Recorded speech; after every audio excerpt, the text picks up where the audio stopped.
안녕하세요. 허브 경제TV입니다. 오늘 볼 종목은요, 2차전지 관련된 엔캠을 좀 보도록 하겠습니다. 지금 실적 시즌이라서 이제 차츰차츰 이제 실적이 나오게 될 거예요. 작년에 엔캠이 실적이 되게 좋지 않았죠? 늘 흑자였다가, 물론 이제 돈을 많이 번 거는 아니지만, 흑자였다가 적자가 굉장히 크게 나왔었습니다. 분기별로 따진다 그러면 지금 3분기 연속해서 뭐예요?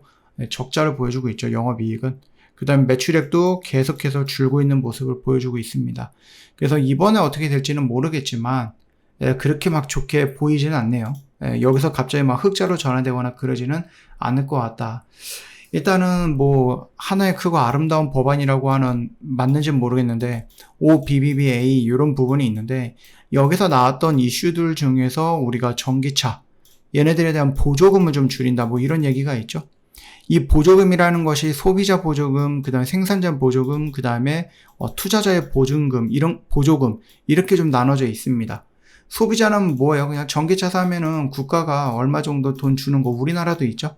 이걸 없애겠다라는 거고, 생산자 같은 경우는 내가 공장을 지어서 미국 내에서 생산을 했을 때 세액공제, 뭐 내가 자동차 하나를 좀 만들면은 거기서 나가는 그 세금이 10만 원이면 뭐 10원이면 뭐 정부가 국가든 아니면 뭐 주든 간에 여기서 한 1원, 2원, 3원 정도는 지원해주는 이런 부분들에 대한 것도 없애겠다.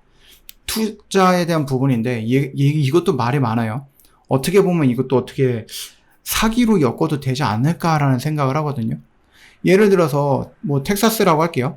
텍사스의 주지사든 아니면 텍사스의 누군가가 삼성한테 이런 얘기를 하는 거죠. 야, 삼성아, 우리 동네에 이만큼 부지가 있는데 야, 니들 한번 공장 들어와 볼래? 니들이 공장 막 이렇게 지어버리면 야, 너희들 공장 짓는데 100만 원 필요하면 내가 한 20만 원 정도 지원해줄게, 우리나라가. 또는 우리 텍사스 주가. 이렇게 얘기를 한 거죠.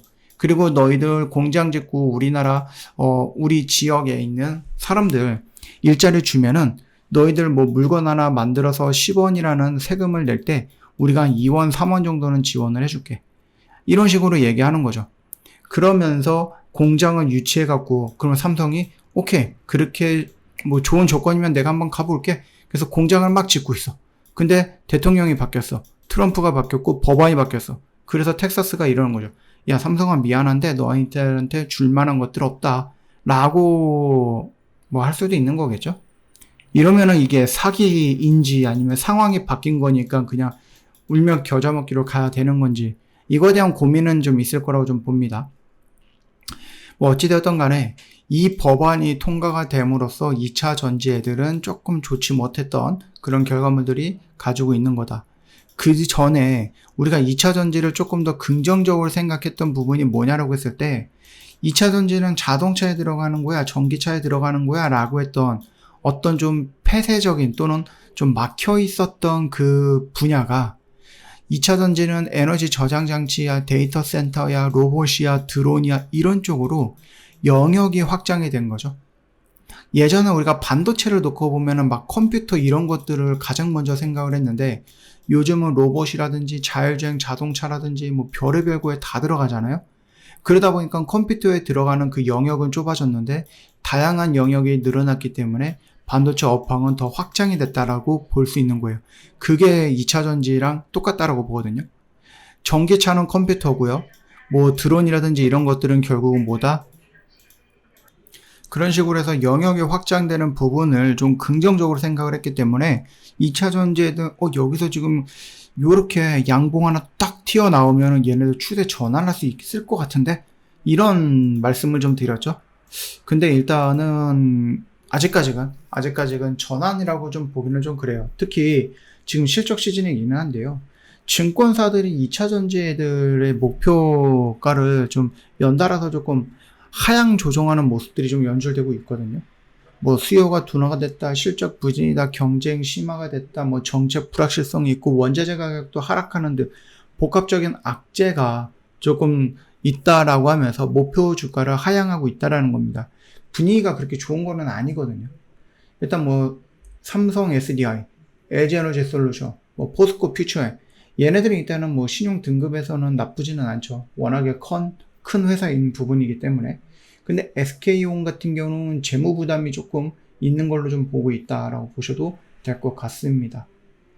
그뿐만 아니라 뭐 엔캠도 당연하죠. 일단은 등급은 유지하는데 전망은 부정적이야 라고 얘기를 하고 있는 거예요. 다만 이제 10이라든지 RCPS 전환으로 부채 비율이 400%에서 57%로 개선이 된 것은 긍정적으로 볼 수가 있기는 합니다. 그러나 영업이익에서 금융비용 감당이 조금 어려운 수익 구조를 가지고 있고요. 커버리지가 낮아요. 일단 남은 12 전환가의 하향시 상환 부담도 있다라는 거죠. 그래서 뭐 2차 전지 업황에 대한 분위기도 그렇고 그 다음에 엔캠 자체적으로 재무적인 이 부분에 대해서도 그렇게 좋은 모습을 보여주지는 못하고 있다. 그렇기 때문에 지금 어떤 액션들이 나와줄지 실적이 어떻게 될지는 모르겠지만 만약에 실적이 안 좋게 나오면은 한 번 정도는 좀 더 충격이 있을 수 있다. 그래서 2차 전지애들은 뭐 한다? 확인한다. 뭘? 돌림이 나오는지를. 그게 필요하다라고 말씀을 드렸죠. 그냥 단순하게 이런 양봉들이 나왔다라고 해서 이 뭐 더 이상 밀리겠어? 라고 해서 양봉 나오고 밀리고 이거 계속해서 반복되는 거잖아요. 2차 전지애들이. 그렇기 때문에 여기에서 더 밀리겠어? 라는 생각을 접근하는 게 아니라 여기서 돌렸구나 라는 것을 확인하고 내가 1,000원에 못 사도 1,100원, 1,200원에 사더라도 그 자리에서 접근하는 것이 훨씬 더 좋을 것 같다라는 생각합니다. 저 허브경제TV 공식 채널 보시면 정말 중요한 것들 깔끔하게 정리해서 올려놨으니까 이것만 참고하셔도 여러분도 오늘 중요한 것들 다 봤을 거라고 생각하고요. 저 허브경제TV 여기 뭐 역대급 이벤트 이게 마지막이거든요. 몇몇 분들이 요청을 하셔서 저희가 마련을 해놨던 자리고 대부분이 지금 다 가져갔어요. 근데 이제 몇 분이 아직 요청을 해놓고서 오지 않으셔갖고 비어있는 자리인데 뭐 어쩌겠습니까? 선착순 마감인데 여러분들이 가져가셔도 된다라고 좀 말씀을 드려보겠습니다. 그러니까 망설이지 마시고 이거는 기회가 맞아요, 여러분. 기회가 맞으니까 꼭 챙겨가라. 나중에 내가 그때 이거 잡았어야 되는데 이렇게 후회하지 마시고요. 오늘 하루도 정말 고생 많으셨습니다.